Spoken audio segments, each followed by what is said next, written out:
Et bah du coup, bonsoir à tous et toutes. Merci d'être venus à cette Happy Hour.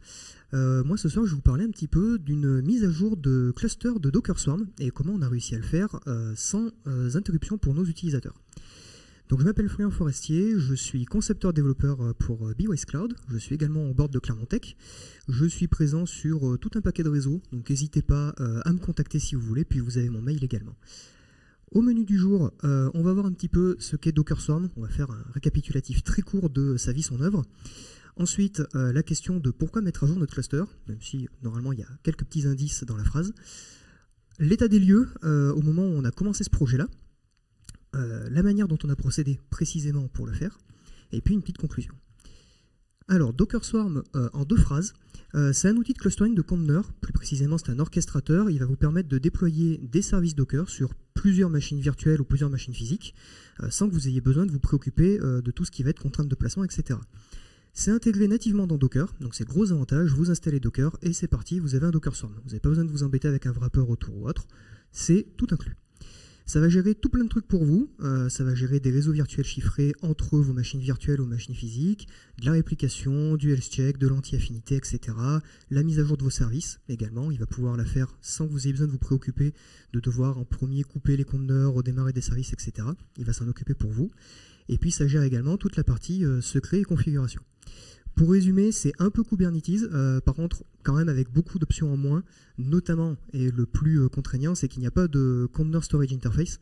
Donc si vous avez besoin d'utiliser des montages réseau ou ce genre de choses, il faut en premier les monter sur votre machine virtuelle ou votre machine physique, puis les utiliser dans votre conteneur. Donc ça, c'est le seul truc qui est un petit peu embêtant. Et il n'y a pas non plus de contrôle d'accès fin. C'est-à-dire que soit vous avez accès au cluster Swarm, soit vous n'y avez pas accès. Vous ne pouvez pas gérer de politique de sécurité plus complexe que ça. Par contre, le gros avantage, c'est que c'est simple à maintenir, à utiliser, et puis c'est stable. Si vous êtes intéressé, il y avait le talk de l'API Hour 49 que Claude avait fait sur le retex du Docker Swarm mode. Alors, pourquoi mettre à jour ? On met à jour déjà pour des raisons de sécurité. Notre cluster il date de 2021, donc il a bien vécu, il a quasiment 3 ans. On a fait ça en début d'année 2024, donc il avait 2 ans et demi facilement. Donc forcément, ça a commencé à vieillir un petit peu. On n'avait pas envie de repartir de zéro pour pas vautrer la prod, tout simplement puisqu'on a des clients qui s'en servent. On n'avait pas envie de les mettre dans le noir pendant une journée ou deux, donc on avait envie de le faire en zéro downtime et sans que ça se voit. Également pour prouver qu'on sait le faire, tout simplement puisque c'est quelque chose qu'on s'était jamais amusé à faire auparavant. On avait des procédures de récupération si jamais on venait à perdre tout le cluster d'un coup. Par contre, tenter de perdre volontairement des bouts du cluster pour les recréer après derrière, on s'était jamais amusé à le faire. Pour bénéficier des très rares nouvelles features de Docker et surtout de Swarm, on va pas se mentir, Swarm c'est pas le projet le plus actif de la décennie. Et également pour en profiter pour faire des grosses modifications sur le cluster. Donc certes on avait un Docker Swarm à mettre à jour, mais derrière on avait plein de trucs en attente, des bouts de configuration système à refaire, des points de montage qu'il fallait modifier, des transferts réseau, ce genre de choses. Donc on s'est dit, quitte à le faire, on va en profiter, on va tout faire d'un coup. Et puis nettoyer les instances au fil des pannes, parce que ce Docker Swarm tourne sur un OpenStack, donc autrement dit un truc parfaitement stable et fiable au quotidien. Du coup, assez souvent on a fait des bidouilles quand ça tombait en panne d'un côté pour réparer que ça ne se voit pas trop pour les autres, et surtout pour les utilisateurs. Ce qui fait qu'au bout de 3 ans, les instances elles ont bien vécu, on est à peu près sûr de ce qui tourne dessus, mais comment précisément on n'est pas tout à fait certain. Donc voilà pourquoi on veut mettre à jour et qu'on veut faire en sorte à repartir sur un cluster tout beau, tout propre, tout neuf. Alors, à l'entrée, on avait un cluster de 3 nœuds Swarm qui était sous Docker 20. Donc là, actuellement, c'est la version 28. Donc il y avait quelques versions majeures de retard. Des instances sous Alpine 3.14. Donc on est en Alpine 3.20. Et ce cluster-là, il est exposé à travers un load balancer. Et ce load balancer, on ne peut pas le gérer nous-mêmes. On n'y a pas accès. La seule chose qu'on peut faire, c'est le piloter par des enregistrements DNS. Donc il va falloir qu'on compose avec ça. On doit se débrouiller avec.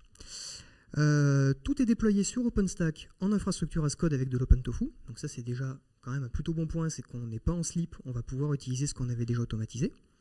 Et puis beaucoup de tooling Ansible. Tout ce qui est création de nœuds, création de services, etc., etc. Ça on a déjà tout le tooling qui va bien en Ansible, on lance quasiment rien à la main. Et le tout gère environ 50 microservices. Quand ça tombe, les clients gueulent, ils créent des tickets sur Jira et on déteste Jira, donc on n'a pas envie d'avoir des tickets sur Jira. Pour résumer basiquement un petit peu le schéma. Du coup, ça donne à peu près ça. en termes de schéma. Donc on a nos 3 petites machines qui vivent gentiment sur leur OpenStack avec un petit réseau entre les 3 pour qu'ils puissent communiquer. Et puis ces 3 machines-là, dès qu'elles communiquent sur Internet, elles passent par le load balancer qui nous expose réellement au monde réel. Alors les objectifs, c'est de passer sur Docker version 26, version 28, mais le talk date d'il y a un petit peu, vu que c'est un talk de secours qu'on a depuis 5 ou 6 API Hours, donc désolé, il n'est pas tout à fait frais. Sous Alpine 3.18, et le tout proprement à Downtime.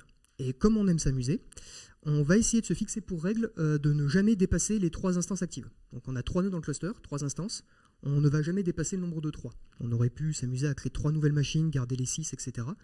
On s'est dit que ça allait être rigolo de tenter de garder la limite de RAM et CPU qu'on avait actuellement. Alors la question qu'on s'est posée, c'est comment faire pour effectuer cette petite opération.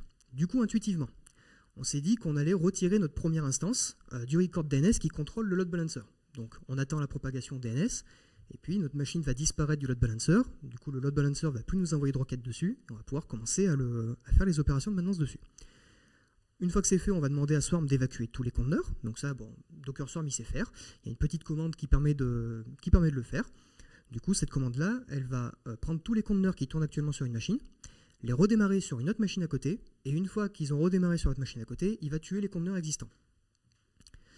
Ensuite, retirer le nœud du cluster. Donc là, on lui dit salut, mais dégage. Donc on lui retire ses droits de manager et on l'expulse du cluster. On détruit et on reconstruit l'instance avec un petit peu d'OpenTofu, un petit peu d'infrastructure as code. Une fois que la machine est recréée, on lui fait rejoindre le cluster à nouveau. Et ensuite, on le rajoute dans le DNS, ce qui fait que le load balancer le retrouve et peut commencer à lui renvoyer des requêtes. Et on fait ça 2 fois. Voilà. Donc ça, c'était la version intuitive qu'on avait. Et globalement, c'est ce qu'on a fait. Ça s'est plutôt bien passé. On a quand même eu 2-3 petits problèmes. Alors le premier, bien évidemment, c'était le load balancer via le DNS. C'était peut-être pas la meilleure idée de la Terre.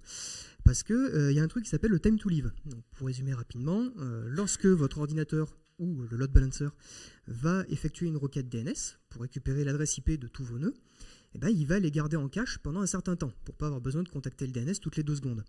Nous, on avait un time to leave de 3600 secondes. Donc quand on faisait une opération, on attendait une petite heure et puis ensuite on pouvait y retourner.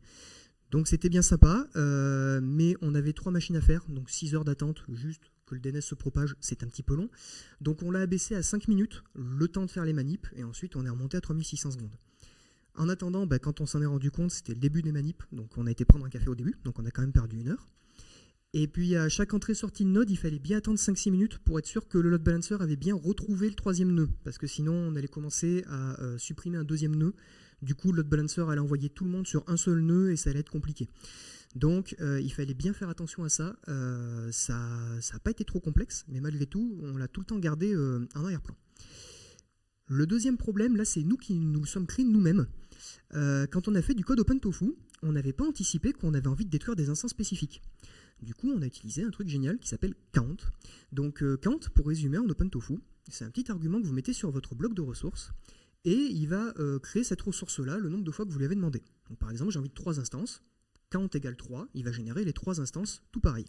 Donc ça, c'est génial. Pour scale up et scale down, c'est super. On veut 6 instances, on remplace count égale 3 par 6, ça va nous en créer 3 nouvelles parce qu'il y en a 3 qui existaient déjà. On a envie de redescendre à 2, on met count égale 2, il va nous en supprimer 4 et en laisser 2 qui tournent. Donc, c'est super quand on veut scale up et scale down. Nous, le problème qu'il y a, c'est qu'on a envie de supprimer l'instance 1. Donc, pour supprimer l'instance 1, il faut mettre count égale 0. Si on veut garder le cluster en vie, ça va être compliqué. Du coup, il a fallu qu'on passe tout en for each. Donc, on avait un OpenTofu de facilement 2000 lignes de code. Donc, le temps de faire le tour de partout là où les counts étaient utilisés, tout remplacé par des for each. Donc, les for each, c'est des tableaux en OpenTofu. Ça a mis un petit peu de temps. Et puis surtout, OpenTofu, il stocke toutes ces informations-là, tout ce qu'il a déjà généré dans sa vie, dans un fichier qui s'appelle le tfstate. Et quand on a fait les manips pour lui dire, on n'utilise plus le count, on utilise le for each, OpenTofu, il a dit, c'est génial ta nouvelle idée. Du coup, je vais tout détruire, et après, je recrée tout avec le for each. Du coup, on allait quand même perdre tout le cluster. Du coup, ce qu'on a été obligé de faire, c'est de prendre notre tfstate et d'aller le modifier à la main. Donc un énorme fichier JSON de 2000 et quelques lignes. Ça a été super sympa à faire. On y a passé quelques heures, c'était rigolo. plus jamais de préférence, mais malgré tout on l'a fait. On y est arrivé et on a réussi à détruire et recréer notre cluster bloc par bloc, une fois ces petites opérations effectuées. Bon, hormis ça, globalement, ça s'est quand même super bien passé. Ansible nous a beaucoup aidé, vu qu'on avait fait beaucoup de scripting et d'automatisation. On a vraiment eu de grosses facilités pour ramener à nouveau des nœuds dans le cluster, etc. Donc ça, c'était vraiment pratique. Swarm a parfaitement compris ce qui lui arrivait quand on supprimait des nœuds, qu'on en recrée, etc. Il a bien compris, il a fait son dispatch proprement. Donc ça, c'était plutôt bien aussi. Surtout, on avait peur d'une chose, c'était que quand on passait à 3 nœuds, quand on passait de 3 nœuds à 2 nœuds, il se retrouve en split brain et qu'il n'arrive plus à savoir précisément qui avait le lead ou pas. Ça nous est jamais arrivé, on a compris un petit peu plus tard pourquoi ça nous était jamais arrivé. Les sorties de nœuds se font proprement et sans interruption, donc on a reçu 0 ticket. On n'a eu aucune ligne rouge sur le monitoring, donc c'est bien, ça a gueulé nulle part. Et on est sur un cluster presque tout neuf et à jour, vu que du coup maintenant on a à nouveau 2 versions majeures de retard, mais globalement c'est mieux qu'avant quand même. Alors pour conclure, Docker Swarm c'est cool, ça nous a quand même permis de faire une montée de cluster sans que ça se voit pour nos utilisateurs, donc ça c'était pas mal. Ansible c'est bien aussi, ça nous a fait gagner énormément de temps. OpenTofu c'est bien, mais le count, assurez-vous que vous en servez que sur des ressources que vous ne voulez jamais détruire autrement que de manière séquentielle, sinon vous allez avoir des problèmes. Et puis surtout, on s'en sort avec des outils qui sont encore meilleurs et une meilleure confiance dans ce qu'on est capable de faire avec. Donc ça c'est pareil, c'était assez important, puisqu'on n'avait pas la certitude absolue d'y arriver. Et on est déjà plus à jour, donc il faut tout refaire. Mais ce coup-là, on est prêt, on a débugué tous les problèmes d'OpenTofu, tous les problèmes d'Ansible. Du coup, normalement, vendredi soir à 17h, ça devrait le faire, en théorie.